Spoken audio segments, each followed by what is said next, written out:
I would say he's as close to being out as you can probably possibly roll out. I mean, there's a protocol, so we'll follow the protocol up to the game, and anything changes, we'll. So he will make the trip, or y'all? Well, he has to. He has to test negative twice. So I mean, that's to me the last threshold you got to get over. So the clock is ticking now on Zach Martin and those negative tests, as Mike McCarthy indicated. For more on the Cowboys situation, we're joined now by Jane Slater and Mark Ross. Jane, we'll start with you. We heard McCarthy say it. He has to test negative twice. What's the Cowboys' plan from here? Yeah, and you've got to love owner Jerry Jones' optimism and enthusiasm that he has when talking to Michael Irvin on First Take this morning, and sort of dangled it out there that he's always looking for the pony. In other words, there's a possibility is what he said, but you heard it from Mike McCarthy there. Essentially, there's a 5-day sit-out window, and after that, and in between that, for that matter, you've got to have 2 tests that are negative. You've also got to have no symptoms. And with this game being played on Thursday, that doesn't seem to be the case. I mean, Mike McCarthy said it about as plain as you could. So that means you move forward with your contingency plan, that plan being their 3rd-round pick in Connor McGovern, who had 8 starts last season in the absence of Zach Martin. So they feel good about him. But you got to consider what Ezekiel Elliott said. Right guard Zach Martin, they're all-pro guard on the offensive lineman, easily one of their best players on offense. And when you consider this pass rush that the Bucs present, it's not an ideal situation. We heard the Cowboys possibly impacted there with Zach Martin. Tom, the Dolphins also looks like they're going to be impacted this upcoming week. What more can you tell us about that? Well, that's right, Omar. Dolphins tight end Adam Shaheen landed on the reserve COVID-19 list today, and I am told it was as the result of a positive test. Now, Shaheen feels fine. He has no major symptoms, but he is unvaccinated. He has made that abundantly clear that it's not going to change in his public comments. And based on the NFLPA protocols, because he tested positive, not vaccinated, he must miss a minimum of 10 days before he can return, which means Shaheen, one of their top tight ends, out for Sunday's opener against the Patriots. And Ian, that's not the only key Dolphins player affected by the COVID protocols this week. That's right. Few things more important than protecting the quarterback, and not having Austin Jackson, the starting left tackle, out there would be a significant blow as well. Now, we do not know for sure if Austin Jackson, who also tested positive, also ended up on the COVID-19 reserve list. We do not know if he is definitively going to be out for Sunday, but Coach Brian Flores said in his mind, both of these guys are out, which you would think would mean Greg Little would end up being their starting left tackle, but he was not out at practice today either. So we may actually see rookie Liam Eichenberg, who actually has impressed, can play guard and tackle. We may actually see him at tackle this weekend. Obviously, this is something we will be following as it develops throughout the week, but not a great situation for the Dolphins' offensive line. Omar, this is a surprise. Anytime that a team moves on from a 3rd-round draft pick before they've even played in a game, the Raiders have now done it twice, including today with linebacker Tanner Muse. He missed his entire rookie season because of a toe injury, but he had been a starter on this defense throughout camp and the preseason. He also was one of their core special teams players. Last year, they traded away Lynn Bowden Jr., the dynamic return man and offensive weapon, before he even got to the regular season. Of course, their 1st-round draft picks in last year's draft, Henry Ruggs and Damon Arnett, still have a lot to prove here entering year 2. Will be interesting to see whether somebody takes a shot on Muse, a 3rd-round draft pick just last year out of Clemson, who was converting from safety to linebacker and probably could bring some value on special teams as well. Yeah, a couple of years ago, Mike Mayock was saying about having 3 third-rounders in that 2020 draft. It's like stealing. So far, not paying very many dividends on that particular draft. Well, Omar, Texans coach David Culley today announced what had seemed obvious throughout the course of training camp, and that is Tyrod Taylor will be their starting quarterback when the season opens up on Sunday against the Jacksonville Jaguars. For Taylor, he's on a 1-year, $5.5 million deal, a chance to earn a lot more money than that. His contract worth up to $12 million with incentives, the first $4 million of which are just strictly playtime. Now, this, of course, also means the starting quarterback of the Texans will not be Deshaun Watson. But, Ian, we had known this for some time. Even though Houston had not traded him, they have engaged in trade talks for months now.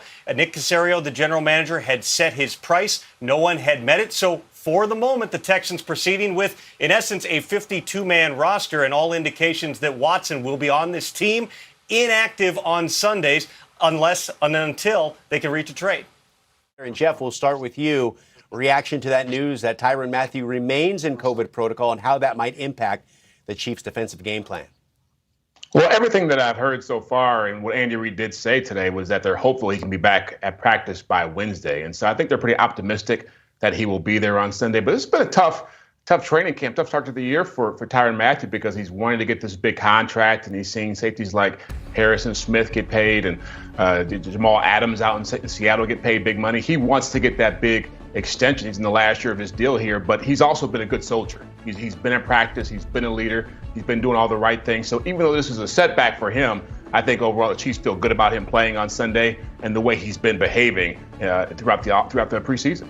Obviously a huge, impactful player for that Steve Spagnuolo defense. And Mark, the pass rush has a big question as well, which is, are they going to have Zadarius Smith full speed and in a full-time role come week one? He's been dealing with a back injury, has missed a lot of practice, but he was on the field in pads with his helmet during the portion of practice that was open to reporters today. That is certainly going to be the one to monitor as we head up to game day. There's also an injury issue impacting the Packers on the offensive side of the ball. Left tackle David Bakhtiari moved to the reserve PUP list, so he is out at least the first 6 weeks of the season. LaFleur never likes to talk publicly about his offensive line combinations, but did hint maybe at what they're going to do. Elton Jenkins expected to be the starting left tackle. In terms of the interior, LaFleur referred today to two rookies starting side by side.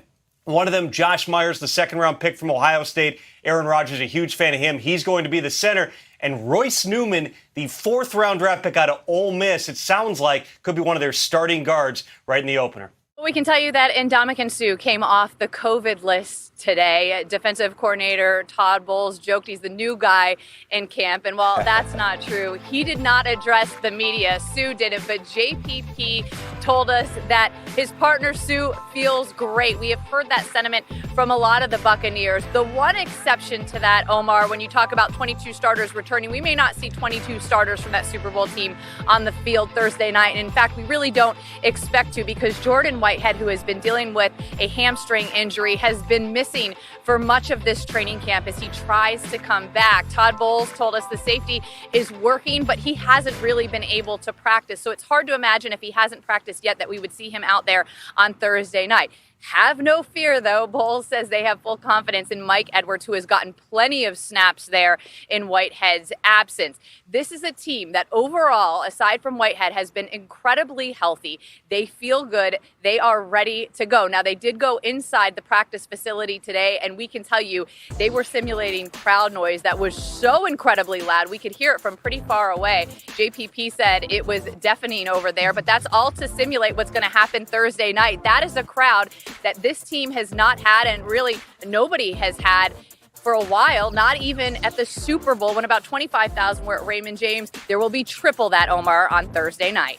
And over the course of the offseason, Sarah, we learned about all the trials and tribulations that Tom Brady went through last year to stay healthy and make sure that he answered the bell every Sunday. He's saying he's as healthy as he's been in recent memory.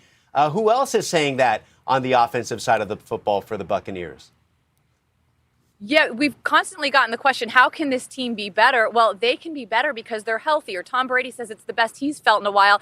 And one of his top weapons, Mike Evans, who had another incredible season a year ago, says this is the best shape he has ever been in a training camp. He said his goal every year is to feel better, to be better, and he certainly feels that way. He said he took very little time off, even despite playing so many games last season, going all the way to the end. He said he took about a week to 2 weeks off, that he kept his weight down, and he said that has made all the difference. Offensive coordinator Byron Leftwich said Evans has been lights out this camp. Of course, a season ago, Evans became the first receiver in NFL history to start his career with 7 straight seasons of 1,000+ receiving yards. He is entering his 8th season. He's got more chemistry with Brady. They're all on the same page, and the two of them both saying they feel better than they have in a very long time could be certainly very dangerous for opposing teams. By the way, Tom Brady expected to address the media tomorrow, Omar. And this has been a little under the radar here. TJ Watt, one of the star defenders for the Pittsburgh Steelers and one of the best defenders in all of the NFL, has barely practiced. Essentially a hold-in for the Steelers, and we are getting very, very close to the regular season. Real actual practice week generally starts on Wednesday, but the Steelers did practice today, and according to reporters on the scene, Watt did basically what he has been doing, which is some individual drills and not much else. At this point, all eyes are on, I would say, Friday and Saturday, because that is when the Steelers cut off contract negotiation talks before the season. They don't do long-term extensions into the season. So if a deal does not get done for TJ Watt, we will see what he chooses to do. There's not a lot of options going forward, and certainly we haven't seen players in this new CBA hold out, but negotiations are ongoing. They have been extremely difficult, and it is up in the air what the status of TJ Watt is as we get closer to the opener.